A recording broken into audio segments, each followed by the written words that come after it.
Bismillahirrahmanirrahim. Assalamualaikum warahmatullahi wabarakatuh. Syukur Alhamdulillah kita bisa berjumpa kembali di channel ini. Sholawat dan salam selalu dan tetap tercurahkan kepada junjungan kita Nabi besar Muhammad Sallallahu Alaihi Wasallam. Allahumma sholli ala Sayyidina Muhammad wa ala ali Sayyidina Muhammad.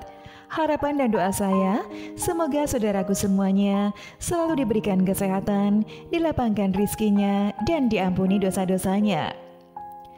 Sepertiga malam terakhir atau sebelum subuh merupakan waktu yang mustajab. Umat Islam bisa memanfaatkan waktu tersebut dengan mengerjakan amalan sebelum subuh. Banyak sekali yang menjelaskan mengenai keutamaan pada waktu subuh. Bahkan sebagai umat Islam, kita dianjurkan untuk memperbanyak pahala pada waktu subuh.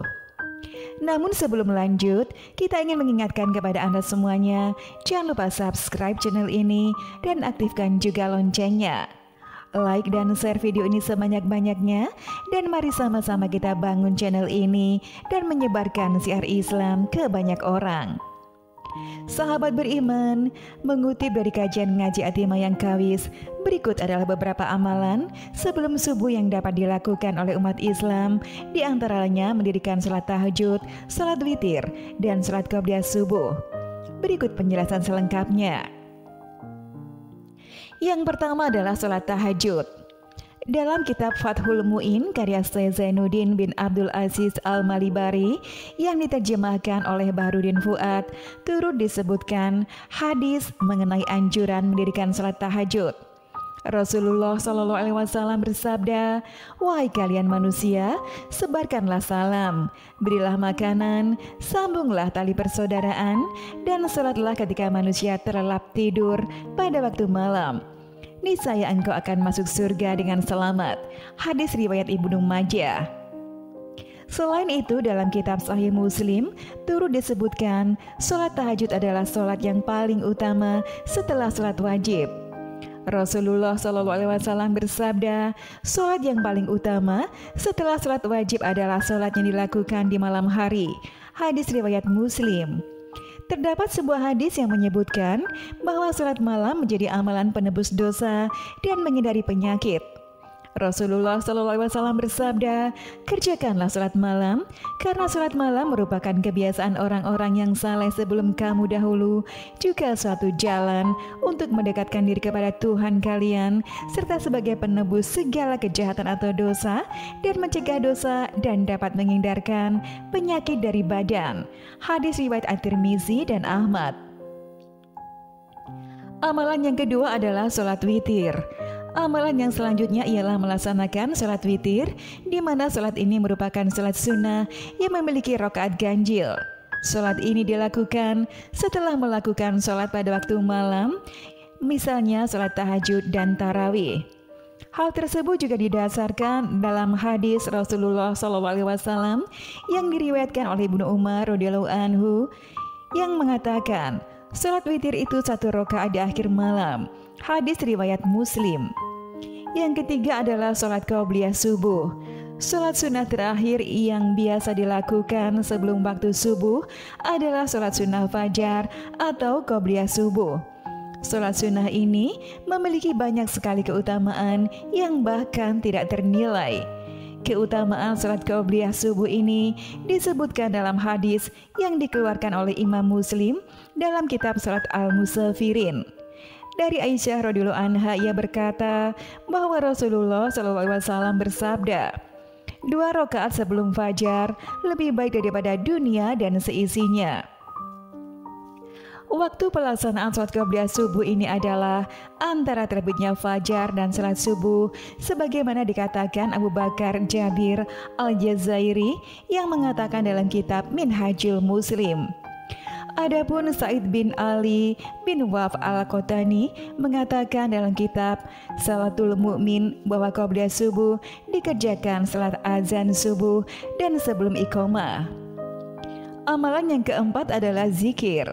Selain melaksanakan sholat sunnah tersebut, amalan sebelum subuh lainnya yang dapat umat Islam lakukan ialah dengan berzikir. Dikutip dari buku Apakah Amalan Kita Diterima Allah Subhanahu wa Ta'ala, bacaan zikir yang dicintai Allah Subhanahu wa Ta'ala adalah bacaan tasbih. Sebagaimana Abu Hurairah radhiyallahu anhu mengatakan bahwa Rasulullah SAW bersabda, "Dua kalimat yang ringan di lisan, berat di timbangan, dan dicintai Ar-Rahman adalah Subhanallah bihamdihi, Subhanallahil azim." Hadis riwayat Bukhari dan Muslim. Dalam kitab Sahih Muslim juga terdapat riwayat tentang zikir yang sering disebut dengan tasbih malaikat. Dari Abu Dzar, ia berkata bahwa Rasulullah SAW ditanya tentang zikir apa yang paling utama, dan beliau pun menjawab, "Zikir yang dipilihkan Allah untuk para malaikat dan para hambanya adalah Subhanallah wa bihamdi." Malaikat juga menyukai manusia yang mengucapkan tasbih dengan lafaz berikut, Subhanallah wa bihamdi, Alhamdulillah, la ilaha illallah, wallahu akbar, tabarakallah. Artinya, Maha Suci Allah dengan segala puji untuknya, segala puji adalah milik Allah, tiada Tuhan selain Allah, Allah Maha Agung dan Maha Pemberi berkah. Sementara itu, Imam An-Nawawi dalam kitab Al-Azkar menyebutkan bahwasanya zikir yang dianjurkan dan diamalkan menjelang subuh ialah zikir istighfar. Siapa yang membaca di waktu pagi lebih utama sebelum subuh dan sore, Subhanallah wa bihamdi. Hadis riwayat Muslim. Yang kelima adalah berdoa. Ada sebuah hadis yang menyebutkan bahwa pada sepertiga malam terakhir, Allah Subhanahu wa Ta'ala turun ke langit dunia dan mengabulkan permintaan hambanya. Rasulullah SAW bersabda, "Rabb kita turun ke langit dunia pada sepertiga malam yang akhir pada setiap malamnya. Kemudian berfirman, orang yang berdoa kepadaku akan kukabulkan. Orang yang meminta kepadaku akan kuberikan, dan orang yang meminta ampunan dariku akan kuampuni." Hadis riwayat Bukhari dan Muslim. Yang keenam adalah membaca Al-Quran.